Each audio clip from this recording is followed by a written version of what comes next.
Deep inside the Vatican, behind doors that no one dared open for centuries, lies a fragile, yellow document. Its surface still carries traces of ink blurred by tears and tiny dark stains that experts cautiously describe as biological remains. But the true weight of this letter isn't in the parchment itself. It is a confession, one never meant to be read by strangers.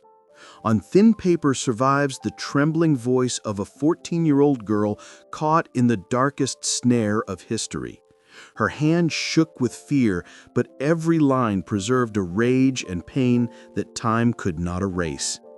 The name of the author is familiar to anyone who has ever opened a book on Europe's dynasties: Catherine de' Medici, the Florentine heiress whose life was charted as a glittering alliance between powerful houses. She was sent to France not as a child, but as a bargaining piece in a political pact. They promised her prestige, a crown, influence, but reality was the opposite. Where she expected a coronation, she was met with a ritual so disturbing that even the boldest chroniclers never dared describe it openly. Historians found dry notes about her marriage, the grand celebrations in Marseille, the music, the rivers of wine. But the secret behind those festivities surfaced only centuries later. The letter revealed what no official record ever mentioned. The young bride, meant to begin a new life as a princess, was instead dragged into a ritual whispered about as a purification. No rules of it were written down. It was passed in murmurs from old courtiers to new, a dark legacy that lived alongside the glitter of royal halls. She walked the palace corridors lit by torches, believing that behind the thick walls awaited the kind of night poets described in wedding songs. But what lay ahead was meant not to bring closeness, but to break her spirit. Every step echoed with dread in her chest. Every shadow on the stone walls seemed alive. She did not know that behind hidden holes in the masonry, dozens of eyes were already waiting to watch. In her letter, Catherine described that moment not as cold fact, but with such raw feeling that even today her words seem to breathe. She wrote how, that night, along with the silk gloves and wedding finery, they stripped away something more, the sense of safety that could never return. What happened behind those closed doors forever altered her inner world. Where trust in a new family should have taken root, there grew only betrayal and an icy resolve. Researchers say that was the moment something snapped inside her.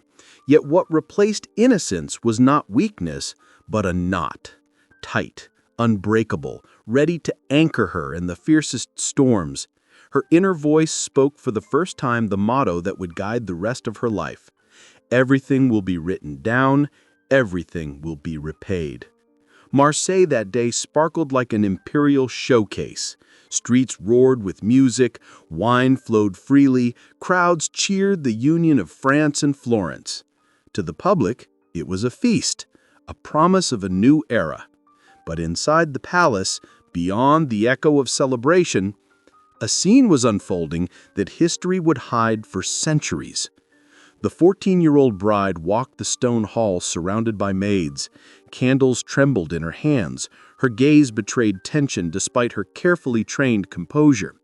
At the convent of St. Lucia, she had been taught to hold her face still, to hide emotions, to stand with flawless posture.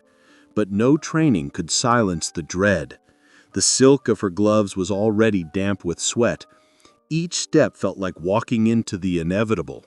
Her groom, Henry of Orleans, was only a year older, strong in body, but malleable in spirit. His life was already in the grip of a woman twice his age, Diane de Poitiers. She ruled not only his heart, but his every move. It was her cold hand that prepared the humiliation about to unfold. Through hidden cracks in the wall, 23 noblemen watched.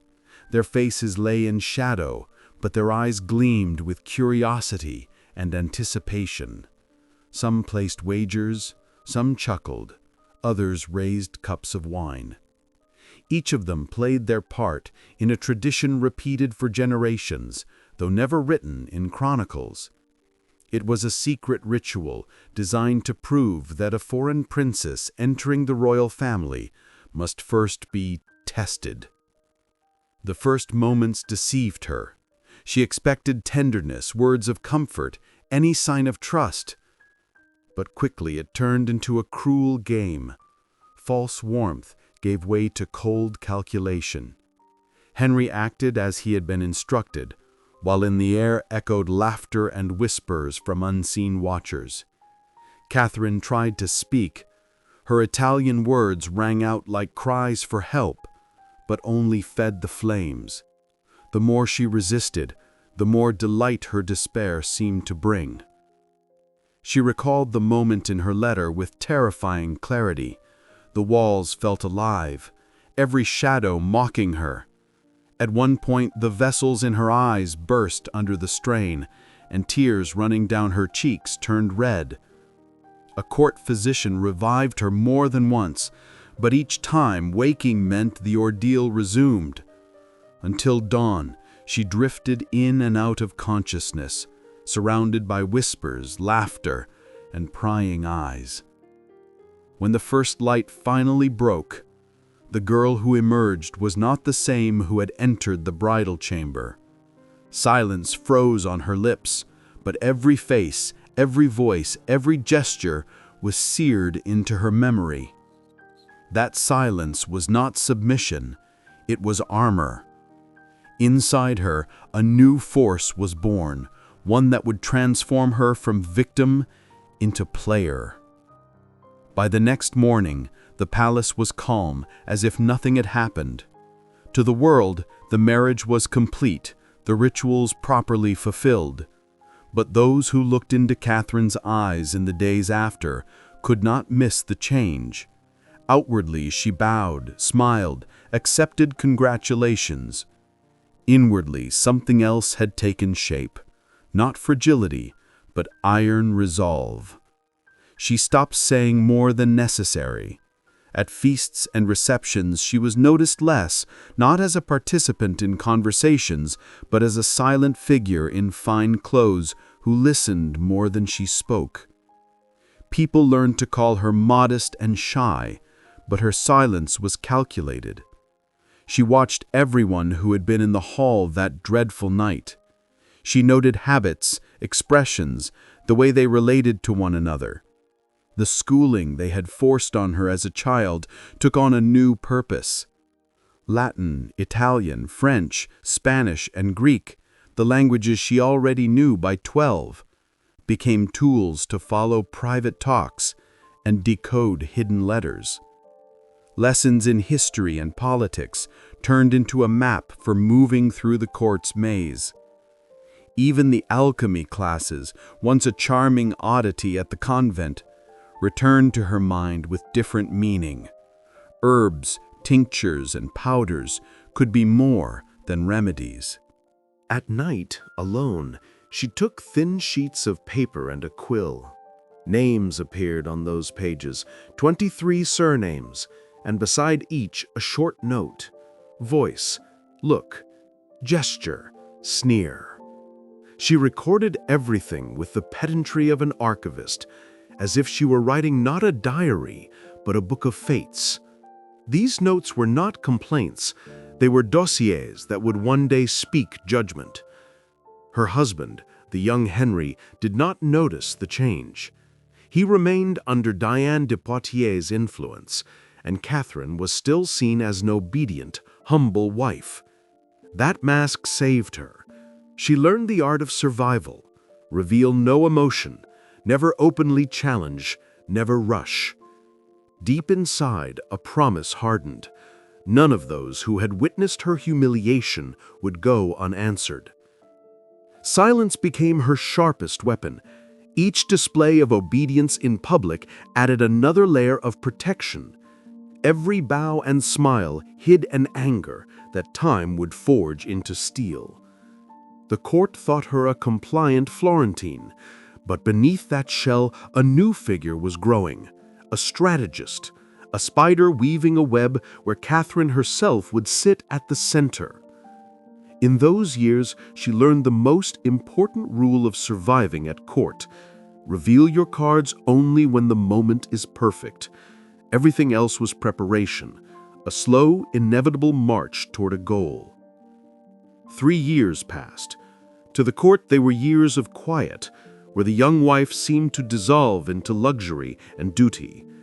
No one saw a threat in her. She appeared absorbed in tradition, learning French customs and family habits. But behind that veil, meticulous work proceeded.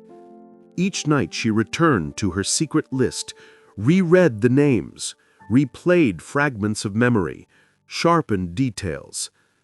Bit by bit, the list of surnames became a carefully planned map of retribution. The first face to rise in her memory was Jean de Montmorency. He had been one of those who not only watched, but bet on how long the little Italian girl would last. His cold eyes and slow sips of wine were burned into her mind. When Catherine thought of that evening, his image stirred disgust and resolve. For her first move, she chose no simple trick. She had studied the properties of plants and minerals since youth, and those studies found a purpose.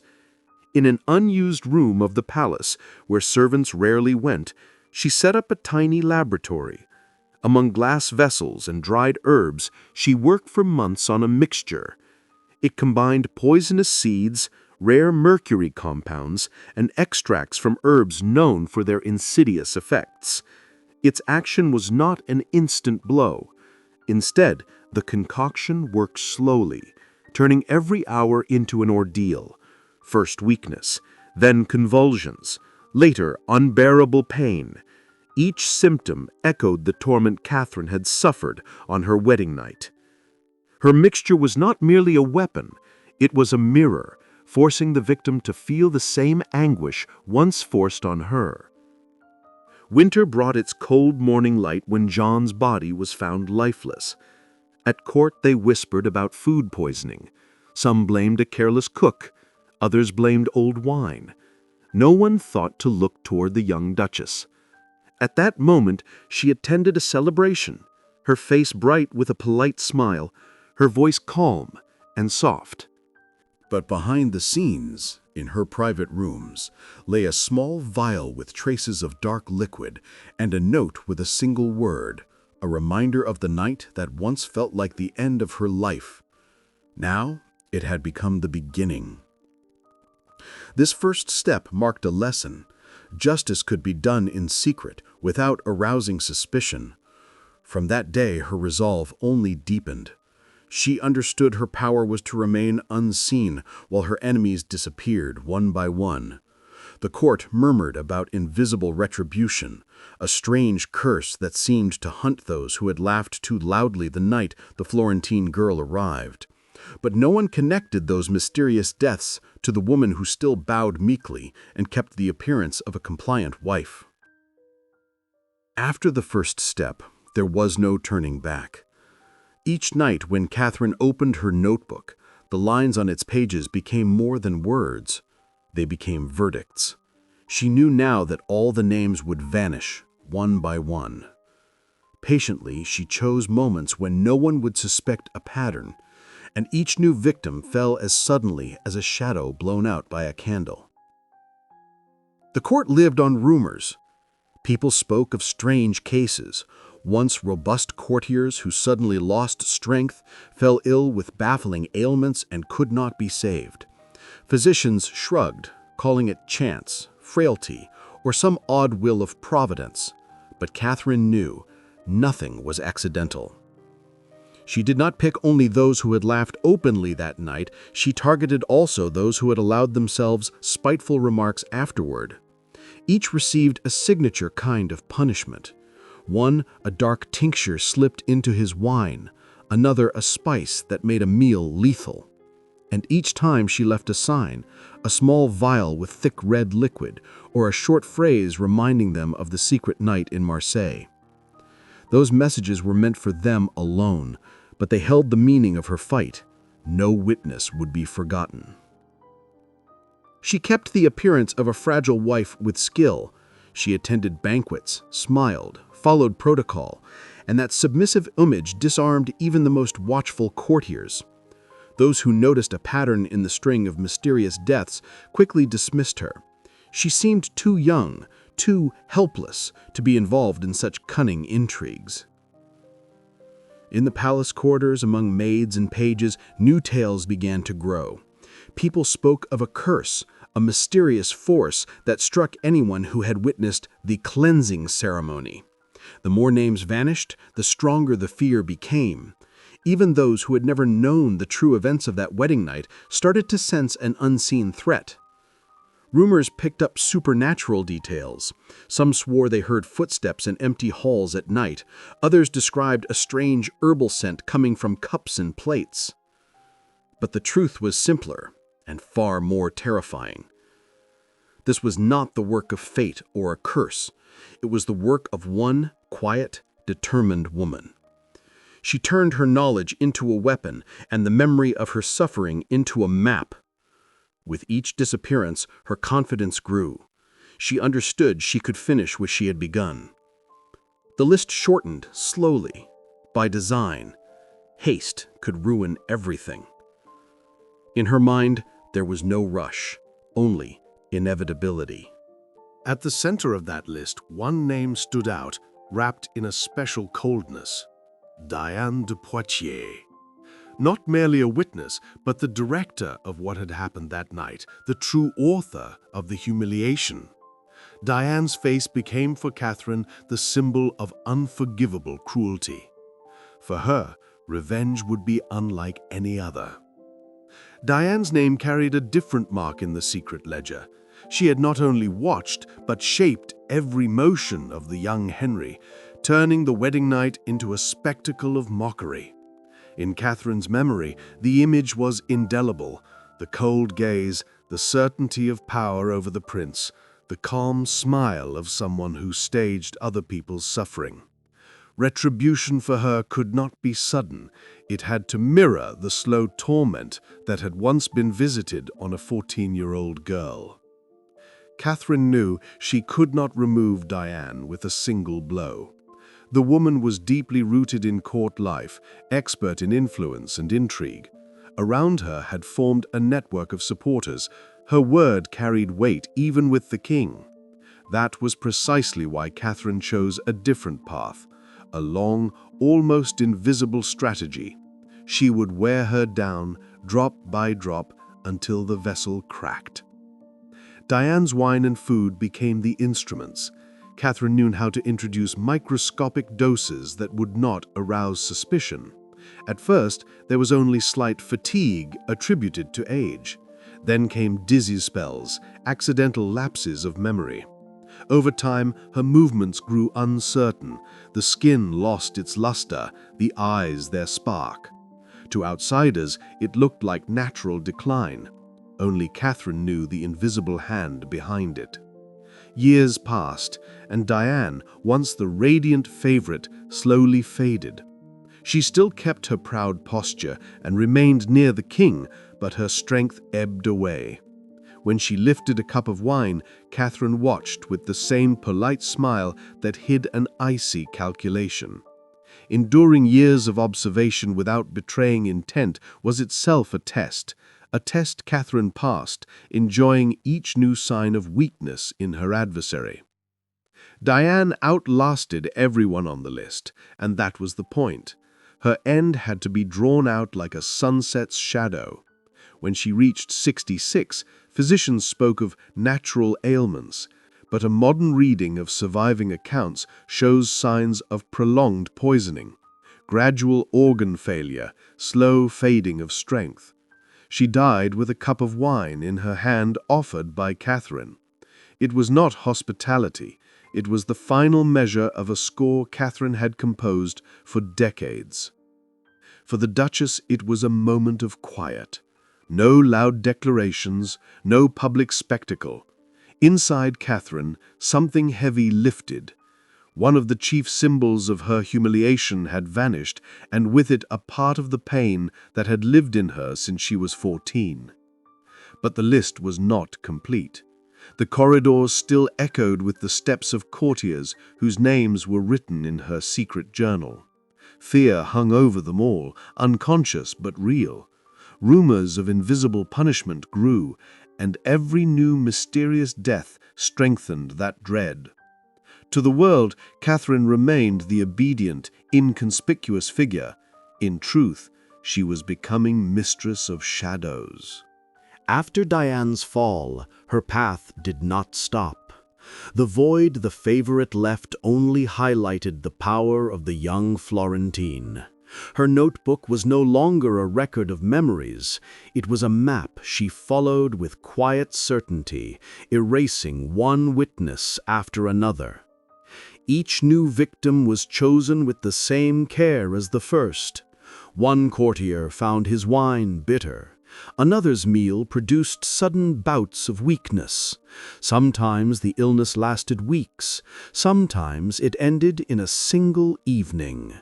The signature was always there, a tiny vial of thick red liquid left where only the intended would find it.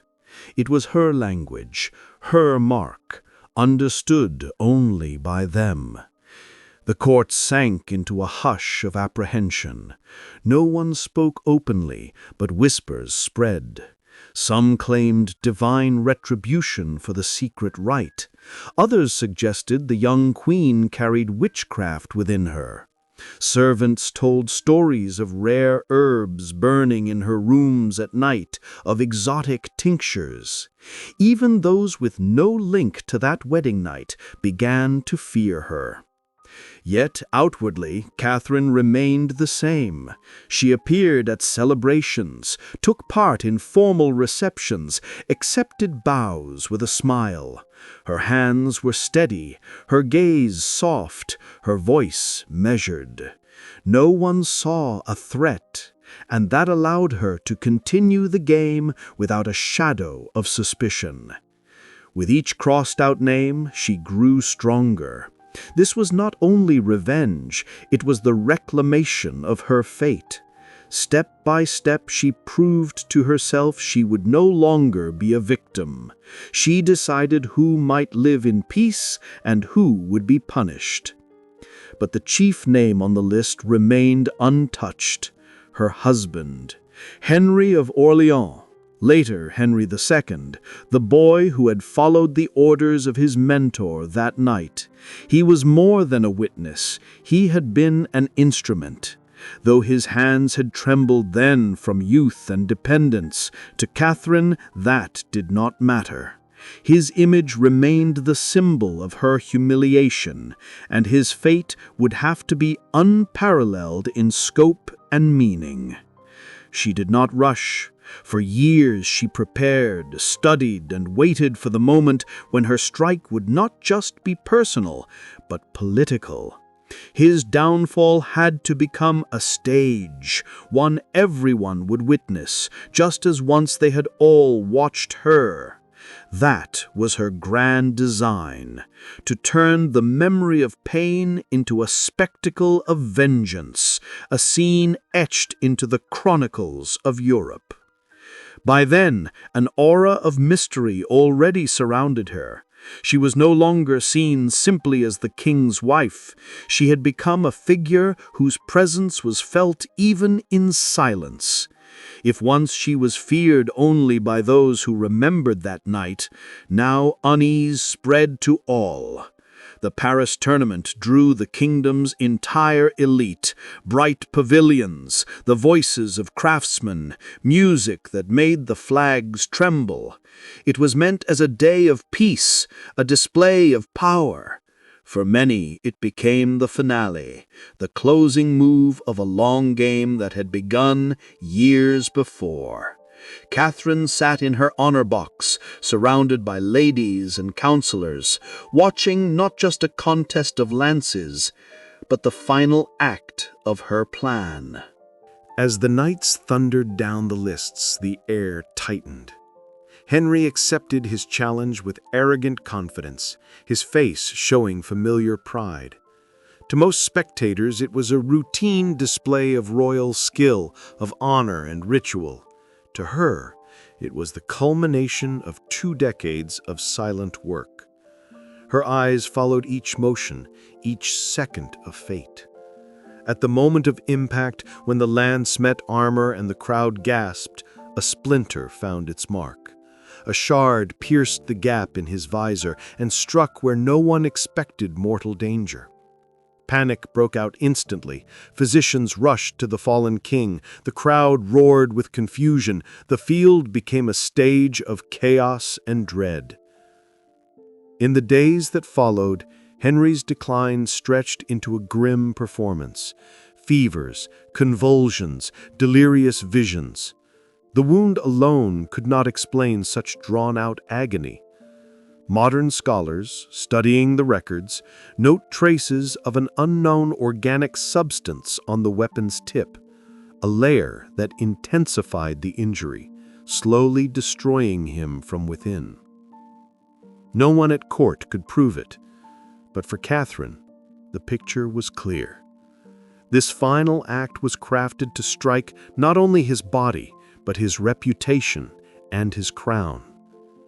For 10 days, the king hovered between life and what lay beyond. Catherine kept her composure. Her face showed nothing. Her hands held a fan, as if the palace carried on with ordinary routines. But inside, at last, the weight of years lifted. Her vengeance had taken a form all could see, not as secret punishment, but as destiny itself, written into history. After the tournament, in the royal necropolis, a mark appeared, known only to her. 3 intersecting circles crossed by a vertical line. The same symbol she had once carved in rage on the wall of that bridal chamber was now etched on his monument, a silent confession. The circle was complete. To many, it was just a strange engraving, a relic of the age. But to those who could read between the lines, it was the final chord of a story in which a woman, once stripped of peace and hope, turned her pain into power. But the story does not end with a single list of names.